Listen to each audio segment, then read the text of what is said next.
Xilogravura é uma técnica de impressão muito antiga que consiste numa gravura na qual se utiliza uma madeira como matriz, possibilitando a reprodução da imagem gravada sobre papel ou outro suporte adequado. Esse processo é muito parecido com o carimbo. Na xilogravura, a madeira é entalhada com a ajuda de um instrumento cortante, formando a figura ou forma, que é a matriz, que se pretende imprimir. Em seguida, com um rolo de borracha embebido com tinta, toca-se apenas as partes elevadas do entalhe. A xilogravura é conhecida desde o século VI e se afirmou no Ocidente durante a Idade Média. No século XVIII, duas inovações revolucionaram a xilogravura: a chegada à Europa das gravuras japonesas coloridas, que tiveram grande influência sobre as artes do século XIX, e a técnica da gravura de topo criada por Thomas Bewick. Antes de saber como aconteceu a história da xilogravura de cordel, é preciso entender o que esse gênero significa. O cordel é uma tradição que chegou ao Brasil por meio de Portugal e se caracteriza por um tipo de literatura que começou oralmente para disseminar notícias para aqueles que não tinham acesso a elas. O uso da técnica de xilogravura criou e propagou a literatura de cordel. Afinal, sua produção era simples e seu custo bastante baixo. Logo, foi fundamental para sustentar a tradição e manter fortes as raízes das histórias e das pessoas que as contavam. Em sua origem, a literatura de cordel não está atrelada a um gênero literário único. Essa expressão, na verdade, ficou conhecida devido à forma de como os escritos eram expostos para o público. Isso porque os livros eram pendurados em cordas, barbantes ou cordel, como roupas em um varal. Com uma tradição que marca mais de 100 anos, a literatura de cordel em xilogravura foi reconhecida como Patrimônio Cultural Imaterial Brasileiro pelo IPAM. Isso aconteceu por meio de uma decisão unânime entre todos os membros do Conselho da Agência no Rio de Janeiro. Logo, poetas, desenhistas, ilustradores e artistas visuais de xilogravura e vendedores de livros comemoraram essa conquista. Afinal, além de ser um forte elemento cultural, esse gênero representa o sustento de muitos brasileiros. Apesar de originária nas regiões Norte e Nordeste, a literatura de cordel se propagou por todo o Brasil graças à migração interna. Para entender melhor a importância da xilogravura na literatura de cordel, é preciso compreender a sua história anterior, quando o cordel ainda nem havia sido escrito ou impresso. Ficou curioso? Então vamos lá! A literatura de cordel teve sua origem em Portugal e chegou ao Brasil no século XVIII. No entanto, foi no século XIX que esse gênero ganhou força, principalmente no sertão nordestino, uma área conhecida por seus grandes períodos de seca. Nessa época, como boa parte da população não sabia nem ler nem escrever, o cordel era a única forma de elas se informarem. Além disso, também funcionava como um modo como as pessoas expressarem suas dificuldades e mágoas. Assim, compreende-se que o cordel começou a sua tradição de forma oral. Ele era cantado por um tipo de trovador e as pessoas se reuniam em torno dele para ouvirem seus versos em forma de melodia. A linguagem de cordel apresentava tanto expressões específicas da linguagem oral, como também palavras escritas sem o português adequado. Isso acontecia porque as pessoas da época e da região não eram suficientemente instruídas. Por esse motivo e pelo fato de ser produzido para e pelas massas, criou-se um estereótipo em torno desse gênero. Nos anos de 1930 e 1940 foram publicados em papel centenas de cordéis. Esse processo deu início à xilogravura de cordel. Essa técnica começou a ser empregada, de fato, quando a necessidade de colocar a literatura cantada em papel apareceu.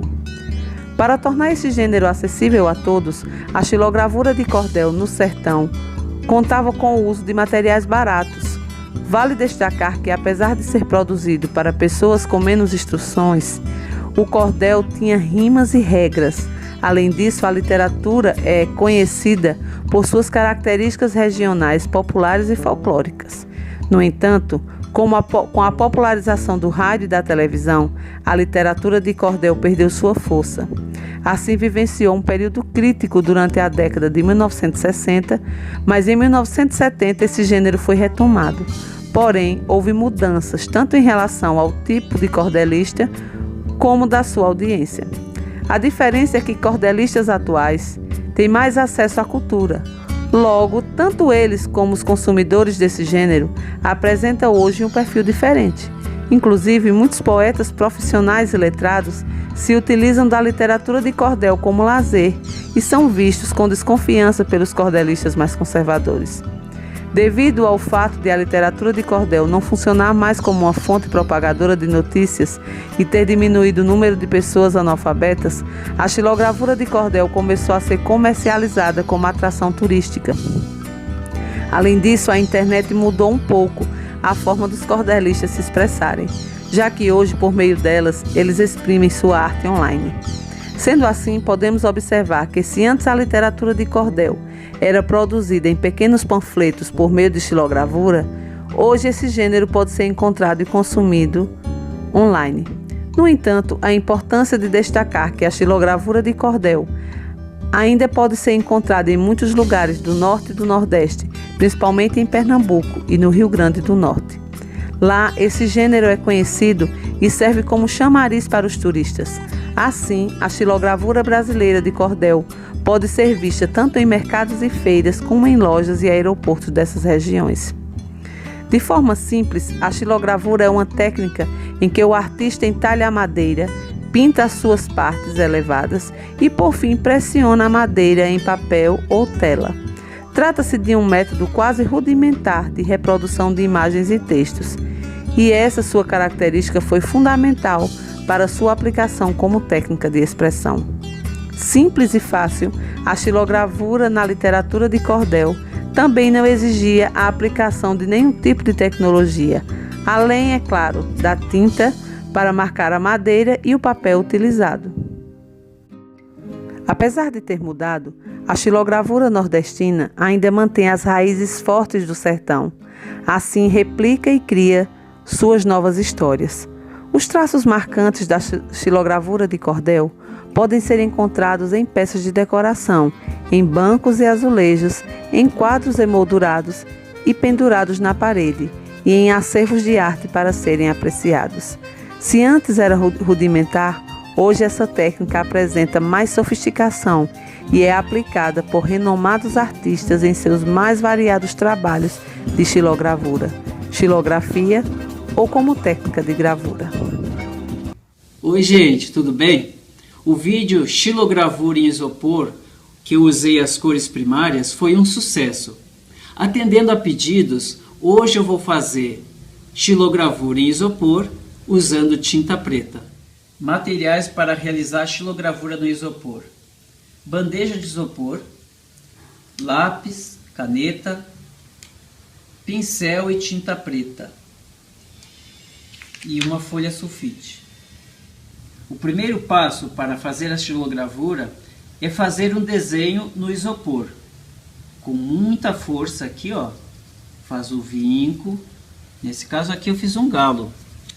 Aquele galo que canta de madrugada e acorda os vizinhos. Já deixei pronto para agilizar o nosso trabalho. Vocês podem fazer o desenho com lápis antes, depois passam a caneta com força, ó, com muita força. Ó. Esse vinco é fundamental para que depois o desenho na folha onde a gente vai imprimir fique claro. Agora vamos aplicar tinta preta em cima do desenho.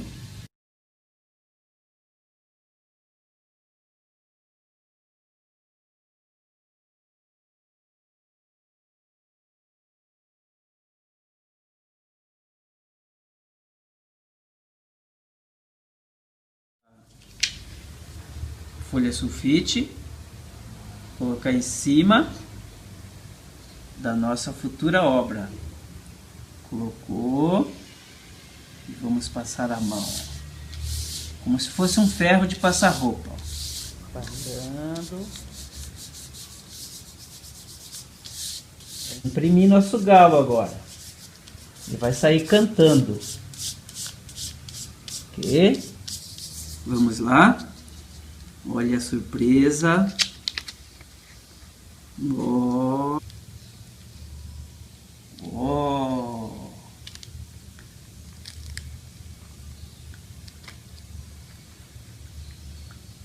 Gostaram? E aí, você gostou? Se você gostou, deixa seu comentário aqui pra gente.